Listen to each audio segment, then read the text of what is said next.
It was a playoff atmosphere, and we can only hope it was a playoff preview. Dodgers beat the Yankees in extra innings. Let's get into the postcast.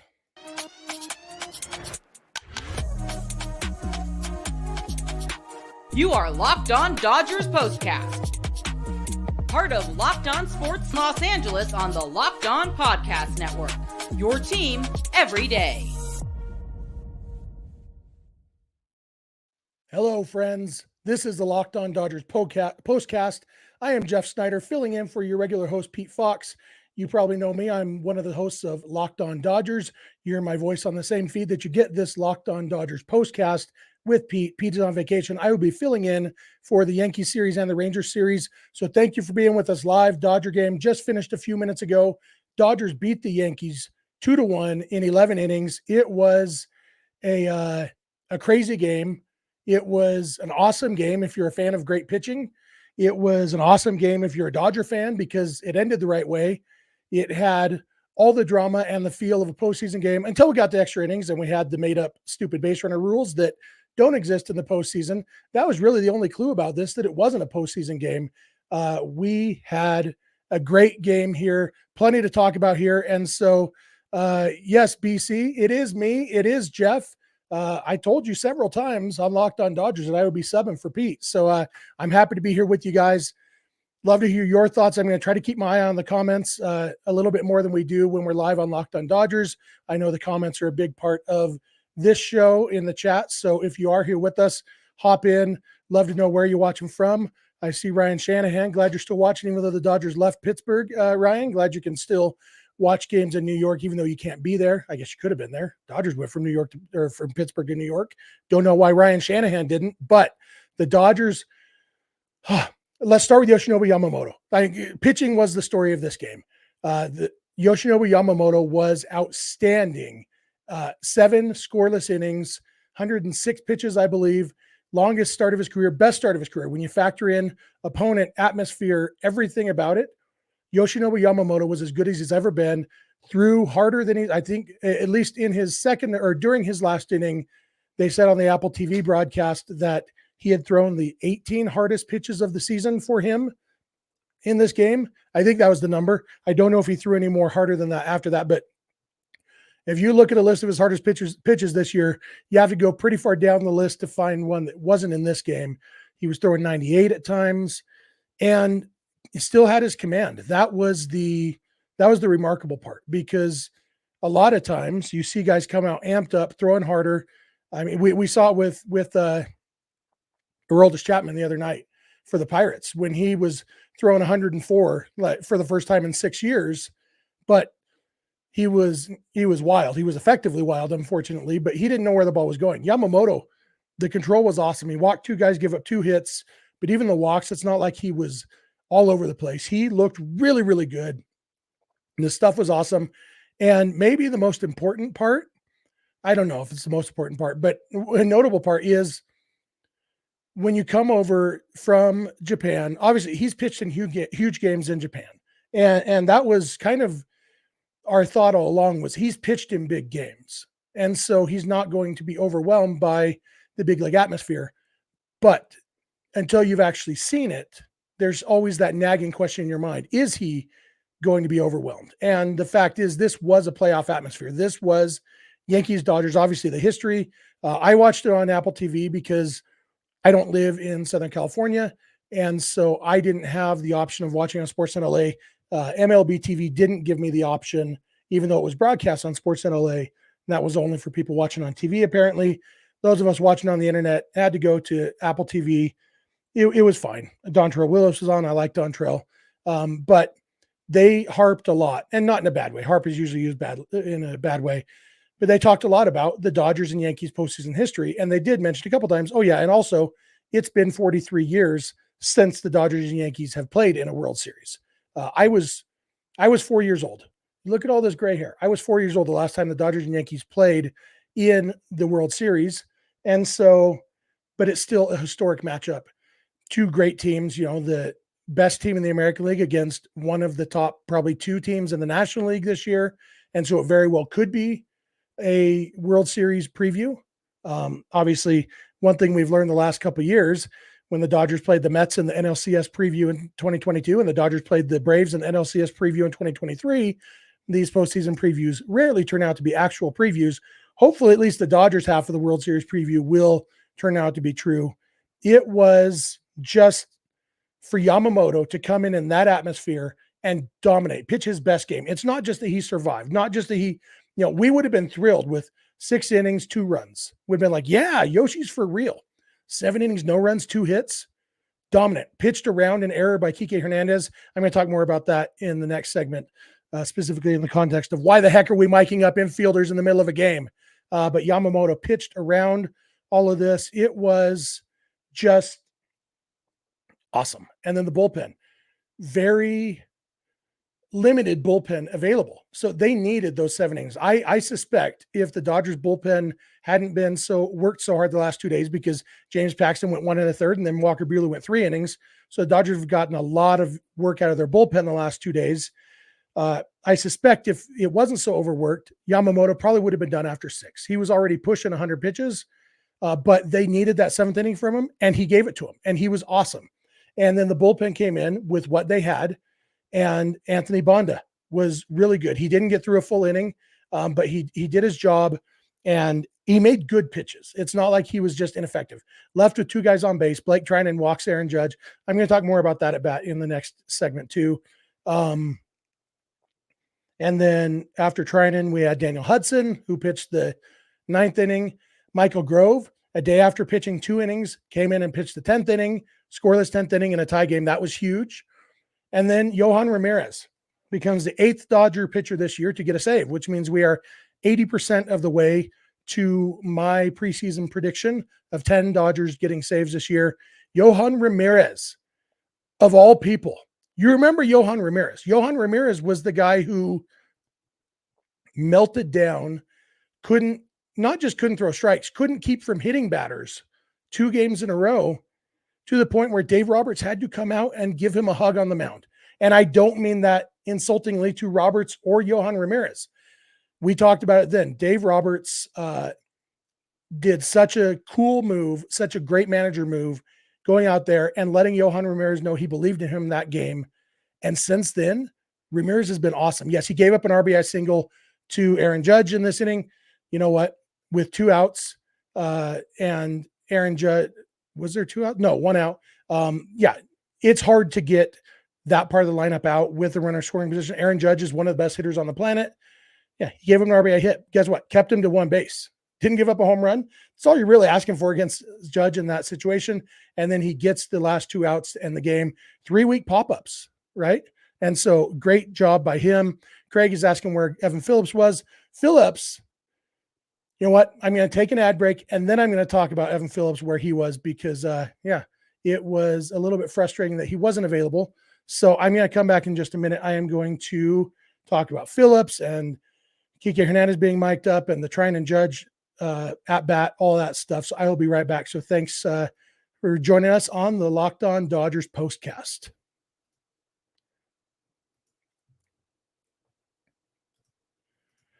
This episode is brought to you by Policy Genius. Do you have people counting on you financially? If so, you know that life insurance is super important to protect your loved ones in case something were to happen to you. But finding the right life insurance policy can be time-consuming and overwhelming. That's where Policy Genius comes in. Policy Genius is the country's leading online insurance marketplace and saves you time and money so you can provide your family a financial safety net starting today. Policy Genius helps you compare your options from top companies, and their team of licensed experts is on hand to help talk you through it. Back when I got my first life insurance policy, it was because my wife's cousin showed up on our doorstep, pretending he just wanted to see us. Hey, cousin, how you doing? And then pressuring us into buying a life insurance policy from him.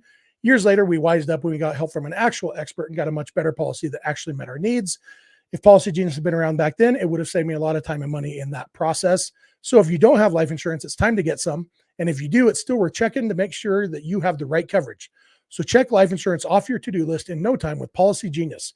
Head to policygenius.com/lockedonmlb or click the link in the description to get your free life insurance quotes and see how much you could save. That's policygenius.com/lockedonmlb. Hey, I'm back. Thank you for being with us on the postcast. Happy to be here. I am Jeff Snyder. Your normal host is Pete Fox. I knew Pete's last name. And Pete is on vacation this week, so I will be filling in for him this week. Happy to be here with you. See a lot of familiar faces in the chats because a lot of you are in our live episodes on the Locked On Dodgers podcast, which I host with Vince Semperio. So a lot of Jeff coming this weekend. I will be with you all weekend long. I think Vince will be back with me on the podcast next week. And then I will be with you here on the postcast for this game and the next 5 games after this, the Yankees and Rangers series. So with that said, where do I want? Let's talk about Evan Phillips, because Craig had asked us, where was Evan Phillips? Evan Phillips had thrown like 35 pitches on whatever day. I get my day, a Thursday, yesterday. I don't know why I was trying to think of the day name when the word yesterday works. It was kind of a tough situation that the Dodgers were put in because, like I said, James Paxton only went an inning and a third on Wednesday. Walker Buehler only went 3 innings yesterday. So that is a lot of work that the bullpen had to do, which meant that Evan Phillips basically had to pitch yesterday. And what they were hoping for was a nice quick inning and that he would be available in this game. Problem is, Miguel Vargas didn't make the play on the ball in left field, and then Mookie Betts didn't make the play on the ground ball up the middle. And then that led to the 3-run homer by O'Neal Cruz. Ultimately, Evan Phillips probably should have been out of that inning on about 13 pitches on yesterday. Instead, he threw like 35 pitches, which made him unavailable for this game. It's a tough situation. And, I saw somebody on social media blaming Dave Roberts for using Evan Phillips in a blowout game, but they needed to get through that game. And even when you're blown out of the team, you have to play all 9 innings. So they needed somebody to pitch. They didn't really have a long reliever available. Ryan Yarbrough wasn't available to go the long innings. And so they had to use 1-inning guys. And so they used all of their high leverage guys in that game yesterday. They wanted to use them for an inning each. Now, the silver lining here is that Evan Phillips now didn't pitch tonight. Neither did Alex Vesia, which means both of them are probably available for both of the last 2 games of this series. Treinen and Hudson have both pitched back-to-back games now, so they're probably down tomorrow. So the Dodgers going to need a good start from Tyler Glasnow. Is it Glasnow on Saturday and then Stone on Sunday, or vice? No, I think it's Stone on Saturday and Glasnow on Sunday. So either way, they're going to need a good start from their starter because their bullpen will be a little limited again. We might even see a bullpen move. They don't have a lot of flexibility right now with their roster as far as guys who have options available. And so I don't know what move they could make, but I wouldn't be shocked if they figure out some bullpen move to make before tomorrow's game. But all in all, thanks, Craig. Yeah, Glasnow is Sunday, so it's Gavin Stone on Saturday. That's what I thought. But they're going to need him to go deep in the end. They're going to need 6 innings from Gavin Stone. If they can get 7 like they got from Yamamoto, that would be awesome. Let's talk a little bit about I just noticed I spelled Blake Treinen's name wrong in this graphic. Sorry about that, Blake. That's my ode to Pete, misspelling words in the graphic. But the Blake Treinen Aaron Judge at bat, I know, well, I call it an at bat, even though it technically wasn't an at bat, it was a plate appearance because he ended up walking him on the 10th or 11th pitch of the plate appearance, but it was awesome. And Treinen comes in first and second, 2 outs, and Aaron Judge at the plate. And I know that you can't just intentionally walk Aaron Judge with runners on first and second in a nothing game in the bottom of the 9th inning, because that puts the winning run 90 feet away. You can't do it. But I also think it was a great at bat by Blake Treinen because he didn't give in. He battled. He said, okay, I'm going to try to get Aaron Judge out on my pitch. And if it doesn't happen, I'll walk him, because guess what? Giancarlo Stanton is not nearly as good a hitter as Aaron Judge. Ton of power, enough power that everybody in the world thought that the ball that Stanton hit was gone, but it wasn't. It was a lazy fly out to left center field. Stanton is not nearly as good a hitter as Judge. And so when you're picking your poison, I think Treinen went about that at bat exactly right, saying, if you're getting a hit, you're getting hit on my pitch. And worst case scenario, I walk you and I get the worst hitter out after you. And that's what he did. It was like, you never want to walk a guy, but that was just outstanding. Something that, as Eric Karras would say, something you don't see in the box score. That at bat from Treinen to battle with Judge and ultimately lose the battle, but not lose the war was really, really awesome. Let's talk about being mic'd up. The last segment, I'm going to talk about Teoscar Hernandez and the offense finally breaking through in the 11th inning. But let's talk about Kike Hernandez being mic'd up on the field when he made his error in the, second or third inning, early in the, I just saw Nando's comment. Glad you're here, Nando. Glad you're on board with everything and harping on the same song that you always are. We'll talk about Dave Roberts a little bit in a second too. But Kike Hernandez mic'd up in the middle of an interview, and he makes an error. The error made Yamamoto throw probably 15 extra pitches, a lot of extra pitches, which sucked. Maybe not 15, but several. And it could have cost the Dodgers. Ultimately, it didn't. Yamamoto bore down. He was still able to get through 7 innings. But look, I don't like the idea ever of players who are in the game being mic'd up in a game that matters. All-star game, fine. Spring training game, awesome. Regular season game, no. Regular season game between 2 first-place teams, absolutely not. Infielder, no way in HE double hell. It's just not, it's ridiculous. And I know Kike agreed to it. Don't agree to it again, Kike. And I don't think him being mic'd up is why he made the error, but it's not why he made the error. We don't know what would have happened if he wasn't mic'd up, if he was focused entirely on playing defense. And that's not a judgment on Kike. That is a judgment on I know baseball is a sport for entertainment, but at some point you have to say it hurts the entertainment value to make the players play worse for our entertainment. So that's what I think. Yeah. After the error, Kike was just grumpy the rest of the inning, and they could tell, and they're like, okay, we're going to stop asking new questions. It was rough. Back to the Dave Roberts. I saw some people, I got a text from a buddy of mine in the 10th inning when the Dodgers didn't score, upset that Gavin Lux didn't bunt. And I understand the frustration. I'll tell you my thinking on why I liked the idea of not having Lux bunt. You can't play for 1 run in a situation like that. When you're the visiting team, when the Yankees have Juan Soto available on the bench, we don't know how available Juan Soto actually was. He never did get into the game, so maybe he wasn't actually available. But knowing that he's at least being an effective decoy, knowing that Juan Soto is available on the bench, knowing that they are starting with the runner in scoring position, you can't play for 1 run. Like, the only time that I'm in favor, there's 2 times that I'm in favor of a sacrifice bunt. One is when 1 run literally wins the game, meaning you're the home team. Meaning basically when you're in the situation that the Yankees were in the bottom of the 10th. Absolutely in favor of a sacrifice bunt there. The other time is when it's a sack bunt situation and you have somebody like Austin Barnes or Chris Taylor at the plate who can't hit. Gavin Lux has done a whole lot of grounding out to the right side this year. There was no reason to think, honestly, I think Gavin Lux's chances of grounding out to second base are quite a bit higher than his chances of getting down an effective sacrifice bunt in that situation. The problem was Gavin Lux swung at a pitch that almost hit him. And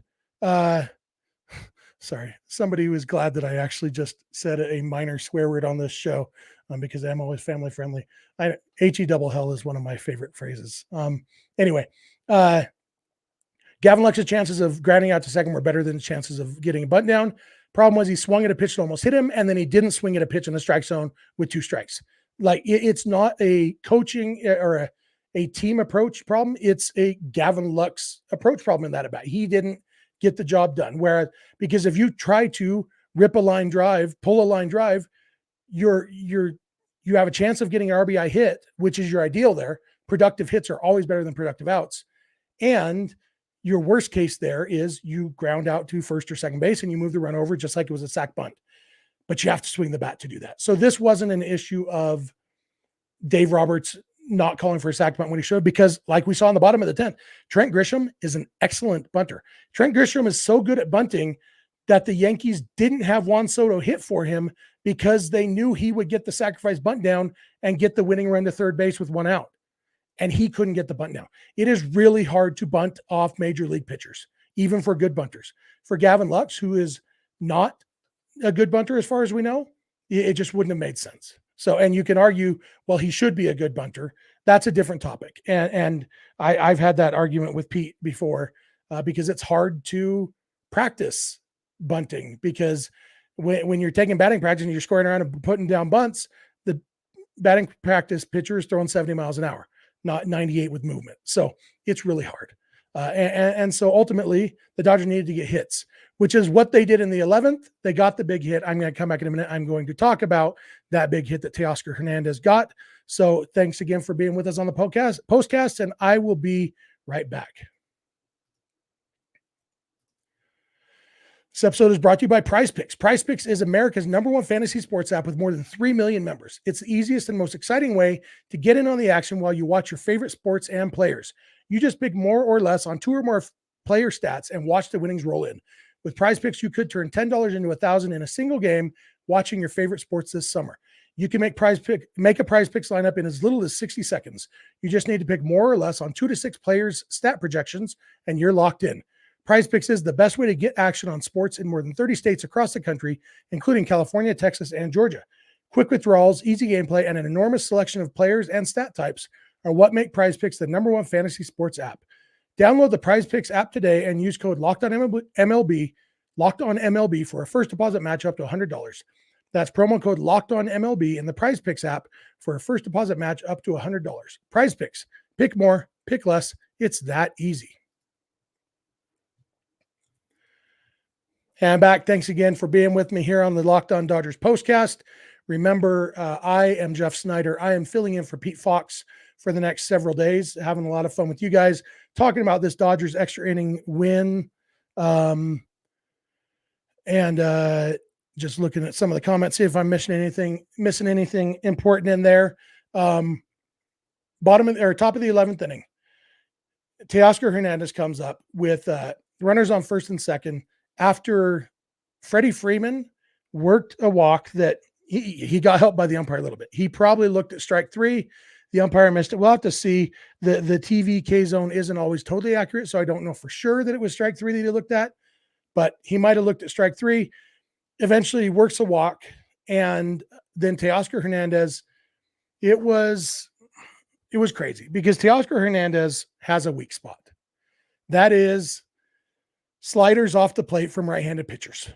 He is really bad at not swinging at them, and he's even worse at making contact on them when he does swing at them. When he gets a pitch in the zone, he's very, very good, even against right-handed pitching. But when he gets those sliders off the plate, he really, really struggles. And we saw that on the first 2 pitches of that at bat. He swung and missed at 2 sliders off the plate. I think they were both outside. I know one was a little bit low too. I can't remember the exact place. I know neither of them was in the strike zone, which is the key to Teoscar Hernandez. Don't throw him an off-speed pitch in the strike zone. And ultimately, then the next pitch, they went to a fastball, tried to get it. I'm just pulling up the pitch sequence now. The third pitch, they went with a high fastball, 97.7 miles an hour that he fouled off.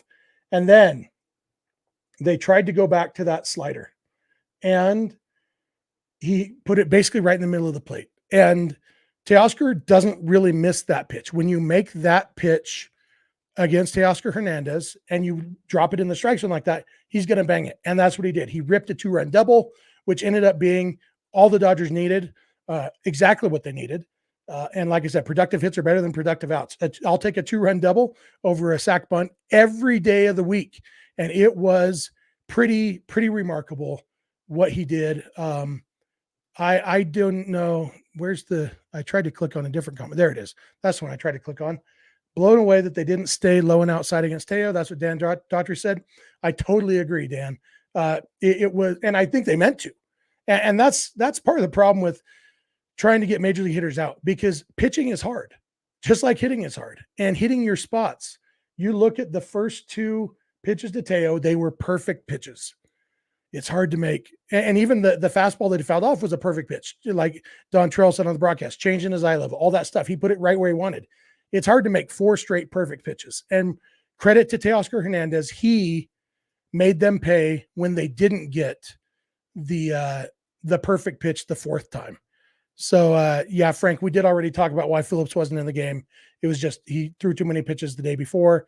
I talked a lot about in the second segment. If you want to go back after we're done, I think you can go back and re-listen. But Teoscar got the big hit when they needed it. Ultimately, that was all they needed, which was good because it's all they got. And it still wasn't comfortable. You still then have Teo on second with nobody out, and you'd love to get at least one more run, knowing that Aaron Judge is going to be coming up at least representing the tying run. And he did. He came up representing the tying run. And luckily, he only drove in 1 run, didn't drive himself in 2. And then Yohan Ramirez got the job done. But this game, even though the Dodgers didn't score in the first 10 innings, it didn't, for me anyway, and I'd be interested to hear your thoughts in the chat, it didn't feel as frustrating to me as the Pirates game the other day, even though the Pirates, Jared Jones is a better pitcher than Cody Poteet. The Pirate starter is better than this Yankee starter, but overall, Cody Poteet has been really good this year, and Poteet does have a better ERA this year than Jared Jones does. So I might be wrong saying that he's better. I know he has better stuff than Poteet does, but Cody Poteet has been really good this year, and the Yankees bullpen has been very, very good this year. And for me, the big thing that made it less scary or less frustrating for me was that they did get Poteet out of the game in the 5th inning, which meant you had to have a guy come in and finish the 5th inning, then the 6th, 7th, 8th, 9th, 10th, and 11th innings. The Yankees bullpen had to throw 6 plus, 6 1/3. I don't remember if there's 1 or 2 outs, 6 1/3 or 6 2/3 innings in this game, which sets things up for the rest of the series. And it would have been a moral victory if the Dodgers had lost this game. It would have been, well, at least we got into the Yankees bullpen, and now that affects the next 2 games. But to win this game, win it in addition to getting into the bullpen like that, it does set things up. If the Dodgers can get to Nestor Cortez tomorrow, get into the bullpen early again, then they have a really good chance against a very, very good Luis Gil on Sunday. But obviously winning on Saturday would be awesome to win the series. But all in all, like everything about this, and then Frank makes a good point in the chat. Another reason it wasn't frustrating was what is as frustrating is because they hit the ball hard. Even in the 10th inning, Shohei Ohtani ripped the ball 107, 108 miles an hour, just right at Anthony Rizzo. Had a 630 expected batting average. He hit the ball hard, 63% of the time. That's driving in at least 1 run, but it didn't this time. And there were a lot of those where Andy Paez hit a couple to the warning track. Somebody else hit one to the warning track. It was just Dodgers hit the ball hard, just a little bit of bad luck and good defense by the Yankees. And ultimately, it didn't feel like a lackluster effort. They weren't striking out. Poteet only struck out. I think he struck out Mookie first batter of the game, and then that was it for Poteet. So it was all in all, like it was just a very well pitched game. And I love good pitching. I love watching good pitching. And so it was just really, really fun. And I thought back during the game, I thought back to game 2 of the 2017 World Series. I was at that game. You remember that game? The Dodgers were up 3-1. And then Kenley Jansen gave up 2 runs in the 9th inning. They ended up going to extra innings. Dodgers ended up losing the game in extra innings. But that was one of those games where if the Dodgers had ultimately won that World Series, I would look back on that game as one of my favorite games that I've ever been to because it was just so much fun. And because the Dodgers didn't win, and especially knowing what we know now about other things that happened in that World Series, I can't look back on that game with fondness. But this game, tonight's game against the Yankees, I will be able to go to look back on it fondly because it was very well pitched, very well played, other than Kike Hernandez making an error and then getting picked off all in the span of about 5 minutes. Very well played. Dodgers came out victorious. the atmosphere, everything about it. It was wonderful. It was just great baseball. As a fan of baseball, I loved this game. And I'm really glad that the Dodgers won so that I can continue to love it, because it would be hard to love it. Just like game 2 of the 2017 World Series, it would be hard to love it if the Dodgers hadn't won it. Did you guys think that too? Did you think that the game was fun? It's, Ryan points out the Yankees defense is really good. Dan, yeah, Fox and ESPN, they've been very excited about this weekend series. So we got Apple TV tonight, and then Fox tomorrow, and then ESPN on Sunday. Luckily, the Dodgers have the day off on Monday. I hate when the Dodgers play on Sunday night and then don't have the day off on Monday. This time they do have the day off to travel home, so that'll be good. It's going to be a fun series, and it was a great way to start off the series, winning the first game.